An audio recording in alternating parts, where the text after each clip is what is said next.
Hello. Welcome back to those who are still with us or joining us again. Me, I guess. I still haven't quite settled on a title for this. My working title is Requiem for Trinket.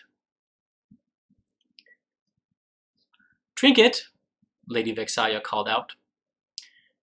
Trinket usually stayed at the castle while she was working. Trinket, where are you? You know I'll find you, she teased playfully. The sun was well into its descent toward the horizon, so she wasn't surprised to not see him in the courtyard, where he had taken to sleeping all day while she was at the Slayer's cake. He also wasn't by the hearth in the great hall either. She looked in the kitchens as well. She approached a guard at the gate. Have you seen Trinket? Not for some time, my lady, she responded. Vex struggled to remember the girl's name. He wandered out of the castle just after midday. I thought he wanted to go home. He was walking that way last I saw him. Thank you, dear, was all she said as she began to rush off. She hadn't seen him on her way to the castle. Trinket was an accepted part of Whitestone, but that didn't mean he couldn't get himself into trouble. She didn't want another honey episode again. As she approached the house, the scaffolding on the clock tower drew her attention. Percy may have seen him, or maybe Trinket was in the tower.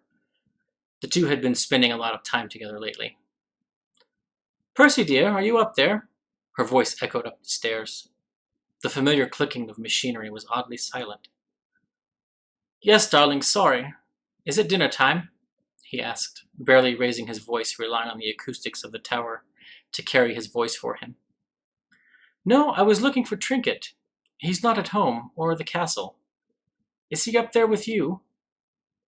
Percy appeared at the top of the stairs, his mostly bald head shining in the light from the machine room. I'm afraid not.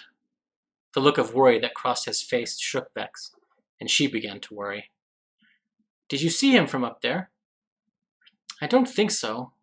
I'm sorry, I was engrossed trying to fit in the new mechanics for the moon's cycles.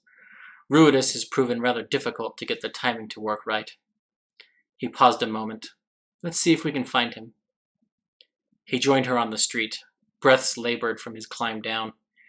He wiped at the grime on his forehead, paying particular attention to a new liver spot he hadn't gotten used to yet. She took his arm to stop him obsessing over the mess of his labor. They didn't have to go far for her to find Trinket's tracks, and not much further to where they led. Her heart stopped. Percy's grip tightened. Wait here, he said. I'll go have a look. He may not still be there. But she knew he was. Trinket's tracks didn't leave the shrine to the Raven Queen. The crows on the eaves were still and silent as Percy walked up to the black doors that were ajar. He disappeared into the darkness within. The western sky was red, the disk of the sun nearly gone. Tears began to well, and she both prayed to and cursed the Raven Queen. Not again, she whispered. She strode forward. Percy was still in the entryway. He turned to her. I'm sorry, dear. Trinket lay on the ground in front of the altar, black feathers resting on his massive front legs and the side of his face. The black of the feathers made the gray and white fur on his muzzle stand out starkly. Had it gotten so pale, she wondered? The red sky colored his silver hairs that streaked his whole coat. The candle Percival lit, dispelling the illusion of paleness. I think he knew it was almost time.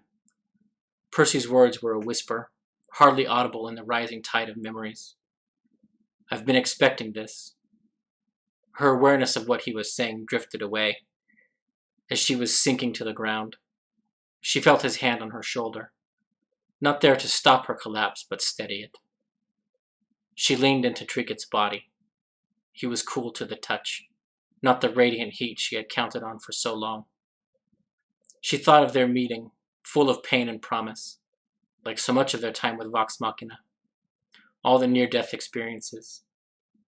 The tears blurred her vision, but not enough to notice the same contrast of her own hair against Trinket's fur. It was still jet and silky, shimmering in Percy's candlelight. She turned to look at him. His skin was pale, thin. He looked gaunt in the light. She fell away from him, scrambling backwards. He was saying something about materials he had bought for her when she was ready. It might not be until after I die, but you'll need it eventually.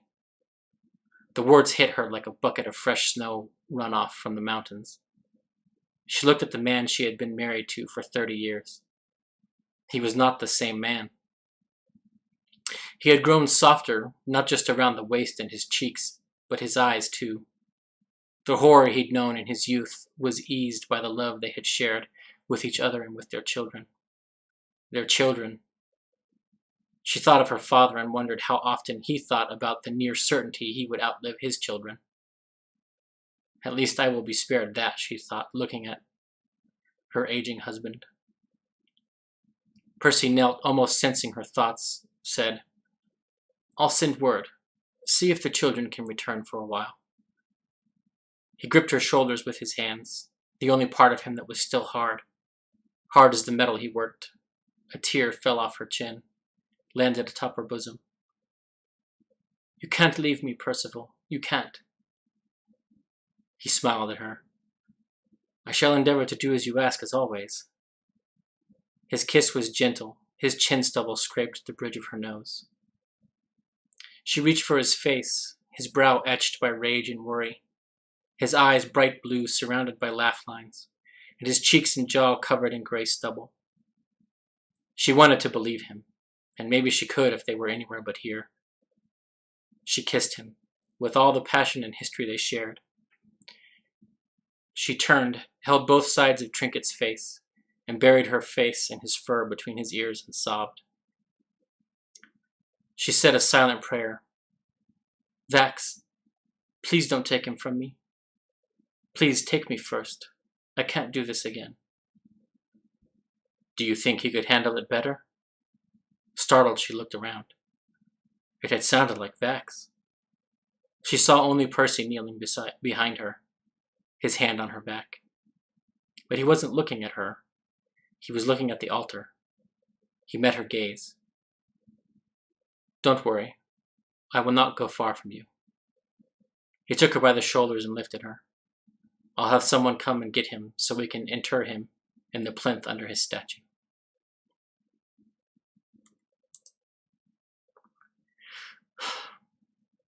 Thank you for listening. I hope you enjoyed it. And I might post this, well, right away on YouTube. But yeah, we'll see you guys later.